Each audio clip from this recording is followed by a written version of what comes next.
Hi friends, ஒரு சின்ன mini vlog பார்க்கலாமா? பிரியாணி தான் செய்ய போகிறோம். என் மாமியார் எல்லாம் நறுக்கி கொடுத்துக்கிட்டு இருக்காங்க.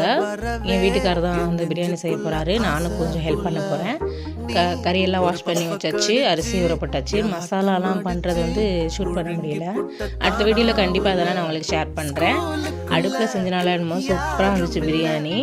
தண்ணியெல்லாம் ஊற்றி தமுக்கெலாம் விட்டு எடுத்தோன்னே நெய் போட்டு அந்த வாசனை அப்படியே 4 வீட்டுக்கு தூக்குச்சுன்னா பாருங்களேன், அவ்வளோ டேஸ்ட்டாக இருந்துச்சு. நல்லா எடுத்து கிண்டி தம்முக்கெலாம் விட்டு கிளறி அதுக்கப்புறம் பீஃப் கிரேவி அதுவும் செஞ்சு நாங்களும் சாப்பிட்டோம். பேக் பண்ணி எல்லாம் கொடுத்தாச்சு. இது நாங்கள் கெஸ்ட்டுக்காண்டி செய்கிறது, அதனால் அதெல்லாம் பேக் பண்ணுறதுலாம் காமிக்க முடியல. அடுத்த வீடியோவில் கண்டிப்பாக அதெல்லாம் நான் ஷேர் பண்ணுறேன் என்னென்ன போட்டேன் அப்படின்ட்டு. நாங்களும் நல்லா சாப்பிட்டுட்டு ஒரு குட்டி தூக்கத்தை ஒன்று போட்டாச்சு. அதுக்கப்புறம் நாங்கள் எங்கேயோ வெளியே போனோம், அதெல்லாம் நான் அடுத்த வீடியோவில் காமிக்கிறேன்.